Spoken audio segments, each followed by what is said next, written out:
사도행전 2장 44절 말씀, 우리 천천히 한 목소리로 읽겠습니다. 믿는 사람이 다 함께 있어 모든 물건을 서로 통용하고. 아멘. 우리 지난 주일에 교회는 건물이 아니라 이제 가족이다라는 말씀을 함께 나눴습니다. 그래서 이 가족의 가장 큰 특징이 무엇이냐 할 때에 이제 너의 것, 나의 것의 경계가 없다는 것입니다. 그렇죠? 그래서 냉장고에 있는 소세지를 아들이 꺼내 먹는다고 해서 그걸 왜 먹었냐고 혼내거나 하시는 부모님들은 없을 겁니다. 혹은 너 먹었으니까 너 먹은 만큼 5,000원, 5,000 루피아 내라 이렇게 말하시는 분들도 없을 겁니다. 왜 그렇습니까? 가족이기 때문입니다. 서로 사랑하기 때문에, 또 부모님은 그 자녀를 사랑하기 때문에 얼마든지 그 먹을 것을 제공해 줄 수 있는 것입니다. 오늘 본문 44절은 영적인 가족의 특징을 잘 보여주고 있습니다. 그래서 이 믿는 사람이 다 함께 있어 모든 물건을 서로 통용했다. 이 말씀을 단순히 참 사이가 좋았겠구나 이렇게 볼 수는 없을 겁니다. 그 차원을 넘어서서 그들 가운데 가치관, 세계관, 완전히 혁명이 일어난 것을 우리는 확인할 수 있습니다. 먼저 오해하지 말아야 될 것은 본문에 이 말씀이 이제 모든 물건을 통용했다 해서 이것이 마치 공산주의나 사유재산을 몰수했는 이런 형태로 사람들에게 똑같이 재물을 나눠줬다 이렇게 오해하시는 분들이 있는데 결코 그렇지 않습니다. 당시 실제로 그렇게 운영했던 공동체가 있었습니다. 쿰란 공동체라 해가지고 그들은 아주 광야 깊은 곳에 가서 따로 자기들만의 생활 터전을 만들어서 그곳에서 살았습니다. 그 공동체에 들어가려면은 반드시 자신의 모든 전 재산을 다 헌납을 해야 했습니다. 그것은 강제였고 규칙이었습니다. 나중에 이런 것이 좀 발달되어서 이제 수도원 문화들도 또 역시 마찬가지로 모든 재산을 다 사유화시키지 않고 그것을 다 몰수해가지고 다 모두가 공공의 것을 이제 사용하는 이런 일들도 있었는데 이것은 성경 말씀은 절대 그런 부분이 아닙니다. 초대교회는 달랐습니다. 나중에 이제 베드로가 아나니아 사건을 통해서도 말하고 있지만 땅을 팔지 않았어도 죄가 아니었습니다. 또 땅의 판값의 일부만 헌금했어도 절대로 죄가 아니었습니다. 그거는 성령께서 자원하는 마음을 가지고 일으켰던 그 공동체에서 나타났던 역사였지 그것은 의무도 아니고 강제도 결코 아니었습니다. 또 나중에 사도행전 6장을 가보면은 이제 거기에 이제 7명의 이제 오늘날 우리들은 그것을 이제 집사로 이제 봅니다. 7명의 집사로 이제 세워진 그 스데반을 포함해서 빌립, 7명의 집사가 세워지는데 사실 이 교회사에서 이 집사의 역할은 항상 어떤 일을 해왔냐면은 바로 구제를 담당해왔습니다. 그러니까 구제를 위해서 이 집사가 세워진다면은 그 무슨 말입니까?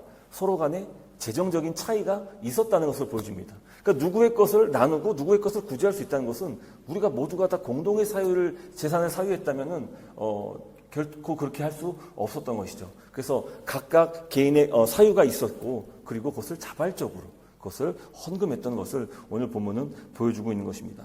중요한 것은 그들이 어떻게 해서 집 문서든 땅 문서든 주 앞에 것을 사도들의 발 앞에 놓을 수 있었습니까? 바로 생각이 바뀌었기 때문입니다. 가치관이 완전히 달라졌기 때문입니다. 성령님이 임하자 그들은 깨닫게 된 것입니다. 지금 내 옆에 있는 지체가 나의 형제구나. 나의 진정한 자매구나. 이들은 나의 재산보다 더 소중한 나의 가족이구나. 이것을 깨닫게 되면서 그 안에서 가난한 자들이 가난하지 않도록 구제하는 일을 함께 발벗고 나서서 했던 것입니다. 사실 오늘날 우리 세상도 마찬가지입니다. 돈이 얼마나 무섭습니까? 또 얼마나 힘이 있습니까? 인도네시아는 그렇다면서요. 돈이 있으면 다 된다. 또 어떤 분들은 안 되는 일도 없고 되는 일도 없는 게 이제 인도네시아다. 그렇게 우스갯소리로 말씀하시는데 돈이면 정말 다 되는 그런 이 자본주의 어떤 세계 속에서 우리는 재산을 갖고 쌓고 저축하고 그로 말미암아 우리는 안전함을 느낍니다. 그렇죠? 잔고에 당장 내가 쓸 돈이 없으면은 벌써 우리 인생이 불안해지는 겁니다. 내일 뭐 먹지? 우리 자녀들은 어떻게 키워야 되지? 그게 우리의 정말로 현실입니다. 그런데 이 초대교회는 안 그랬을까요? 아니요, 그들은 우리보다 훨씬 더 가난했습니다. 그들은 더 재정적으로 부족했습니다. 하지만 초대교회 성도들 안에 성령의 충만함과 예수 그리스도의 사랑이 그들에게 전해지자 그들이 단단히 쥐고 있었던 그 재정을 손을 펴서 나누는 일에 함께 사용할 수 있었던 것입니다. 제가 이 돈으로 저 형제를 돕겠습니다. 그러니 기꺼이 교회가 저들을 위해서 구제해 주십시오. 여러분, 다른 게 기적이 아니었습니다. 다른 게 기적이 아니에요. 병이 고침받고 사람들이 성령의 충만을 받아서 언어가 달라지고 예언을 하고, 근데 진짜 이 초대교회에서 우리에게 보여주고 있는 가장 큰 기적은 바로 생각이 변화되었던 것이고, 그들이 비로소 이제 과거의 분열과 분쟁의 모든 벽을 허물고 예수 그리스도 안에서 서로 하나됨을 이뤘다는 것이 가장 큰 기적입니다.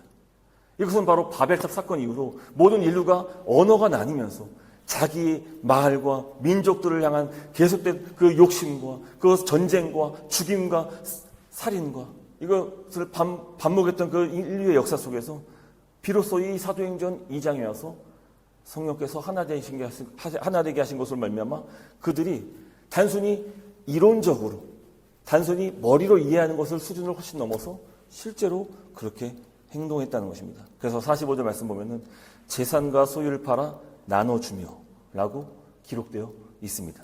이 말씀이 또 4장에 가면은 또 다른 형태로 똑같이 나옵니다. 재산과 소유를 나눠주며 거기에 한마디 더 붙입니다. 그로 말미암아 교회 안에 가난한 자가 더는 없었다 라고 성경은 결론을 짓습니다. 이게 초대교회였습니다. 어떻게 초대교회에 놀라운 폭발적인 부흥이 나타났습니까? 그들은 진정으로 영적인 가족이 된 것입니다. 자기의 모든 것을 나눠줄 수 있을 정도로 그들은 정말 한 몸, 한 가족이 되었던 것입니다. 그리고 그런 교회를 보면서 수많은 사람들, 나중에 어떻습니까? 대제사장들의 무리도 그 교회에 함께 들어오게 되고, 나중에는 이방인들의 무리도 그곳에 함께 참여해서, 과거만 하더라도 유대인과 이방인은 철천지 원수였고, 유대인들은 이방인을 가리켜서 개라고 무시하면서 그들과 평생을 서로 다투었던 그 인류가 이제는 교회라는 공동체 안에서 서로 하나됨을 이루게 되었던 것이죠. 이것이야말로 기적이 아니면 무엇이 기적일 수 있겠습니까? 물론 우리가 지금 오늘날 나의 전 재산을 모두 팔아서 기부하자는 얘기가 아닙니다. 하지만 누군가의 필요가 생길 때마다 그때그때 오늘 본문은 사람들에게 나눠줬다는 것을 우리에게 교훈하고 있는 것입니다. 이런 장면을 상상해 볼 수 있을 것입니다. 요즘 시대는 이런 일이 많이 없었지만 정말 예전에 80년대, 90년대만 하더라도 교회 안에는 성미라는 제도가 있었습니다. 물론 1차적으로는 그것을 이제 목회자들이 먹는 성미로 구별되어 있지만 실제로 교회 안에 그 성미함을 마련해두고 그 쌀을 부어가지고 정말 누군가에도 내가 쌀을 줄게 이게 아니라 누구더라도 쌀을 퍼가서 이제 끼니를 이제 거르지 않도록 하기 위해서 그런 성미라는 제도가 교회 안에 있었습니다. 나중에 저희 어머니께서 한번 하셨던 말씀이 있었는데, 저희도 성미하면서 쌀을 퍼서 먹은 적이 있었다 해가지고 저도 좀 충격을 받았습니다. 우리 집은 되게 부유하게 살았던 것 같은데 성미하면서 쌀을 꺼내 먹을 정도로 그렇게 힘들었다고? 근데 그런 시절을 우리가 겪어왔다는 것입니다. 정말 없지만, 나도 먹을 것이 풍족하지 않지만, 그러나 우리는 함께 내가 먹는 한 끼와 더불어서 또 쌀을 한 숟가락 덜어서 그것을 교회 성미함에 가져다 주면서 함께 그것을 먹고 나누었다는 것입니다. 이것이 바로 초대교회에 나타났던 역사였다는 것입니다. 진정한 나눔은 거창한 프로젝트가 아닙니다. 어쩌면 요즘 우리 사회에서는 집사님 밥 한 끼 먹기 위해서 집사님 밥 한 끼 먹자 하면서 지갑을 여는 것도, 또한 이와 같은 반복적인 섬김과 순종도 서로 마음을 같이 하면서 통용하는 교회라고 볼 수 있을 것입니다. 특히 요새는 어떻습니까? 서로 밥 한 끼 먹기가 참 쉽지 않아요. 각자 바쁘기 때문에, 각자 해야 될 생업이기 때문에 서로 누군가를 대접하고 돕는 일들이 사실은 쉽지 않습니다. 시간을 내기 위해서라도 나의 생업을 잠시 중단하고, 그리고 함께 내 영적인 가족을 대접하기 위해서 시간을 구별해 드리는 것도 어쩌면 우리가 이 영적인 가족으로서, 이 교회가 한 몸 공동체로서 함께 실천해야 될 그런 모습이 아닌가, 그런 생각을 한번 해봅니다. 한번 말씀을 적용해 봤으면 좋겠습니다. 우리 반석교회가 이와 같은 공동체가 되기 원합니다. 이 반둥 땅 정말 외롭고 치열한 곳이라고 생각합니다. 사업하다가 사기를 당한 분들도 계시고, 또 여러 가지 절차 때문에 불이익을 받으신 분들도 있을 것입니다. 또 갑자기 아픈 분들도 있을 것이고, 또 각자 또 사정 때문에 한국에 돌아가지 못하는 형편도 있을 것입니다. 왜 속상한 일이 없겠습니까? 세상은 말합니다. 내 돈은 네가 지켜야 된다.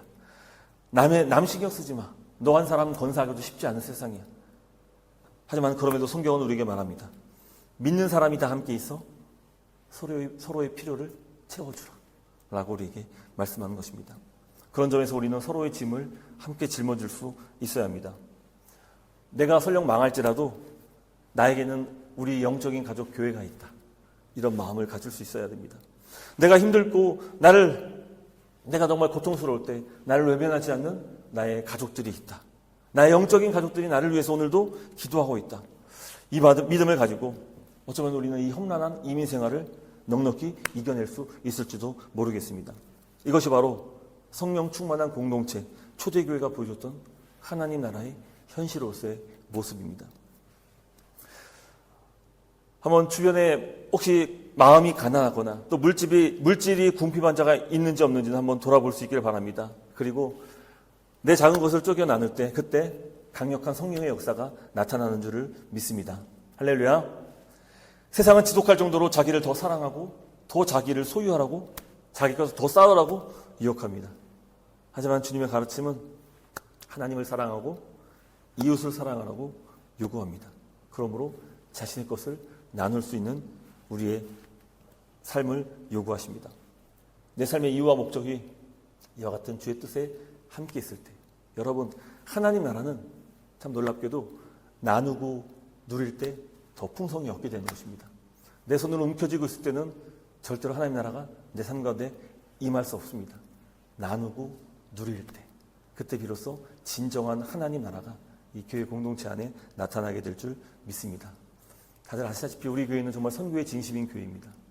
앞으로 이 지역사회와 많은 분들, 정말 긍휼 사역이 필요한 분들을 향해서 우리가 도울 때에 정말 전심으로 그 이웃들을 물질과 함께 나의 마음도 같이 보낼 수 있는 그런 진정한 하나님의 선교가 이루어질 수 있기를 간절히 소망하며 그 일에 더욱더 힘낼 수 있는 그로 말미암아 우리 교회가 정말 이 땅 가운데 세상의 빛과 같은 세상의 소금과 같은 그런 역할을 감당할 수 있기를 간절히 소망합니다.